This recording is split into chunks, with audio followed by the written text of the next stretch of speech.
Hi everyone, welcome to the woman of honour series. എല്ലാവർക്കും ഒരു നല്ല ദിവസം, അതായത് ഒരു നല്ല ആഴ്ച നേരുകയാണ്. ഈ കമ്മിങ് വീക്കിൽ എല്ലാവരും സന്തോഷവും സുഖമായി ഇരിക്കട്ടെ എന്ന് ആശംസിക്കുന്നു. ഇന്ന് കഴിഞ്ഞ ആഴ്ച പല തിരക്കുകളുണ്ടായിരുന്നു. ഇന്ന് കുറച്ച് ഫ്രീ ആയതുകൊണ്ട് ഒരു വീഡിയോ ചെയ്യാമെന്ന് വിചാരിച്ചു. അതായത് ഈ ഫെബ്രുവരി മാസം എന്ന് പറഞ്ഞാൽ എനിക്ക് ഒത്തിരി ഇഷ്ടമുള്ളൊരു മാസമാണ്. അതും എൻ്റെ ചെറുപ്പകാലത്തൊക്കെയും ഏറ്റവും സന്തോഷം തരുന്ന നിറയെ പൂക്കളും നിറയെ നല്ല വെതറും ഒക്കെയുള്ളൊരു സീസണ്.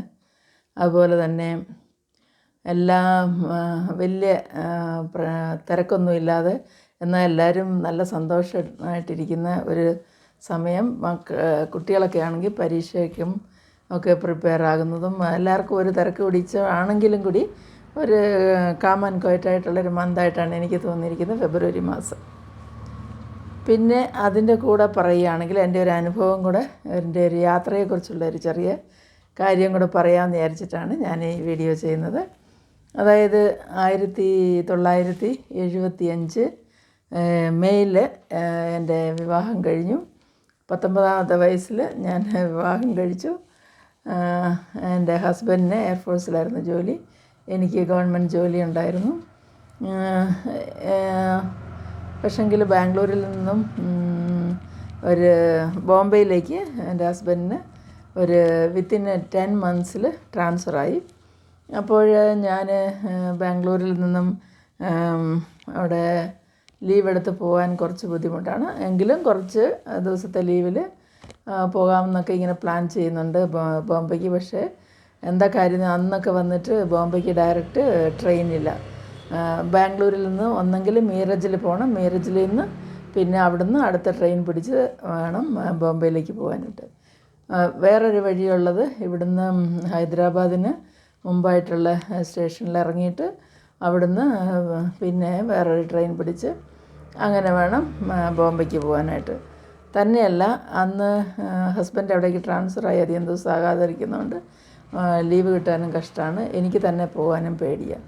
അപ്പോൾ ഞാൻ എന്തായാലും അന്നത്തെ ബോംബെയെക്കുറിച്ച് പറയുമ്പോൾ 1976 അന്നത്തെ ബോംബെ എന്നൊക്കെ പറയുമ്പോൾ പേടിപ്പിക്കുന്ന രീതിയിലുള്ള കാര്യങ്ങളാണ്.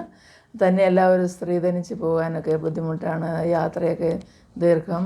തന്നെയല്ല, അവിടെ ചെന്നാൽ ഭാഷ, പിന്നെ പ്രത്യേകിച്ച് ചെറുപ്പക്കാരായ സ്ത്രീകൾക്ക് തന്നെയൊക്കെ യാത്ര ചെയ്യാനൊക്കെ ബുദ്ധിമുട്ടുണ്ട്, എല്ലാം പ്രശ്നമാണ്. അപ്പോഴും ഞാൻ പോകുന്നില്ല എന്ന് തീരുമാനിച്ച് എൻ്റെ ഹസ്ബൻഡിന് വരുന്നില്ല എന്ന് കത്തെഴുതി. ഞാൻ അന്ന് ടെലിഫോൺ സിസ്റ്റം, നമുക്ക് ലാൻഡ് ലൈൻ പോലും ഇല്ലാത്തൊരു കാലമാണ്, എഴുത്ത് മാത്രമാണ് അന്നത്തെ കമ്മ്യൂണിക്കേഷന്. അപ്പോഴേ ഈ ഫെബ്രുവരി മാസത്തിൽ ഒരു 8th 9th ആ ഡേറ്റിൽ എനിക്കൊരു രജിസ്റ്റേർഡ് പോസ്റ്റ് എൻ്റെ ഓഫീസിലേക്ക് വരികയുണ്ടായി. അപ്പോൾ അത് തുറന്നു നോക്കിയപ്പോൾ എനിക്ക് സർപ്രൈസായി. കാരണം ഞാൻ ബാംഗ്ലൂർ ടു ബോംബെയുടെ ഒരു എയർ ടിക്കറ്റും അതിനോടൊപ്പം വാലൻറ്റൈൻസ് ഡേയ്ക്ക് എനിക്കൊരു ഗിഫ്റ്റുമാണ് അതിനകത്ത് വെച്ചിട്ടുണ്ടായിരുന്നത്. ഞാനപ്പോൾ വാലൻറ്റൈൻ ഡേയ്സ് എന്നൊക്കെ അന്നൊന്നും അത്ര അത് പ്രസിദ്ധമല്ല, ബോംബെ ബാംഗ്ലൂർ പോലുള്ള പട്ടണങ്ങളിൽ മാത്രമാണ് അന്ന് വാലൻറ്റൈൻ ഡേ ഒക്കെ, അതും ചുരുക്കം ചില ഗ്രൂപ്പുകൾ മാത്രം ആഘോഷിക്കുന്ന ഒരു ഇതായിരുന്നു. അങ്ങനെ ഞാൻ ഇവിടുന്ന് ഫെബ്രുവരി 13 ബോംബെയിലേക്ക് ഫ്ലൈറ്റിൽ, അന്ന് ഇന്ത്യൻ എയർലൈൻസ് മാത്രമേ ഉള്ളൂ അന്ന് ഫ്ലൈറ്റ്, അതിൽ പോകാനുള്ള ഒരുക്കങ്ങളെല്ലാം ആയി. അപ്പം ബാംഗ്ലൂരിൽ നിന്നും ഒരു ബോംബെയിൽ ഒരു ഉച്ചയ്ക്ക് ഒരു 1:30 ചെന്നിറങ്ങുന്ന പോലെ ഉള്ളൊരു ഫ്ലൈറ്റായിരുന്നു. ഞാൻ തനിച്ചാണ് പോകുന്നത്.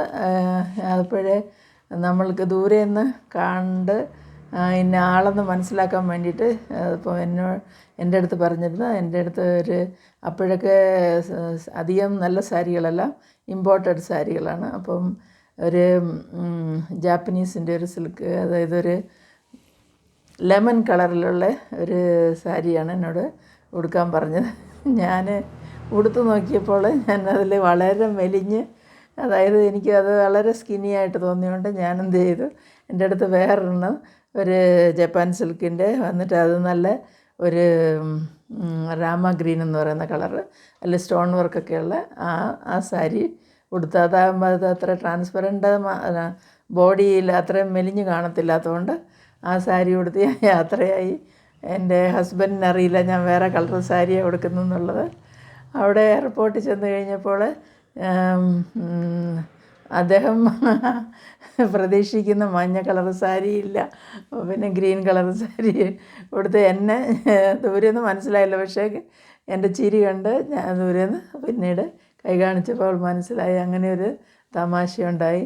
അപ്പോൾ 1976 ഫെബ്രുവരിയിലാണ് ഞാൻ ആദ്യമായിട്ട് ഫ്ലൈറ്റിൽ ബോംബെക്ക് പോകുന്നത്. പിന്നെ ഒരു 15 ദിവസത്തോളം അവിടെ എല്ലാം സൗകര്യങ്ങളും എയർഫോഴ്സിൻ്റേതായ എല്ലാ സെലിബ്രേഷനും ഫങ്ഷനിലൊക്കെ അറ്റൻഡ് ചെയ്ത് സന്തോഷമായിട്ട് ഞങ്ങൾ രണ്ടുപേരും കൂടെ ബോംബെയിൽ നിന്ന് ബാംഗ്ലൂരിലേക്ക് തിരിച്ച് വന്നു വീണ്ടും.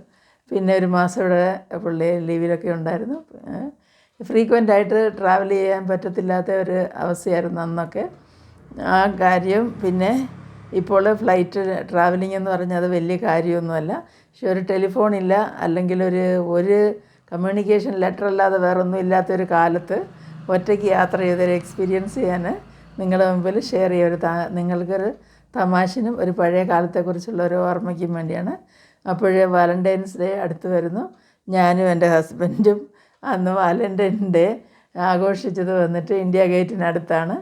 അപ്പോൾ വളരെ നല്ലൊരു യാത്രയും നല്ല മെമ്മറീസുമാണ് അതിലുള്ളത്. എല്ലാവർക്കും ഒരു നല്ല ദിവസം നേരുന്നു. ഈ വീഡിയോ ഇഷ്ടമായാൽ ലൈക്ക് ചെയ്യുക, കമൻറ്റ് ചെയ്യുക. Wish you all A blessed day.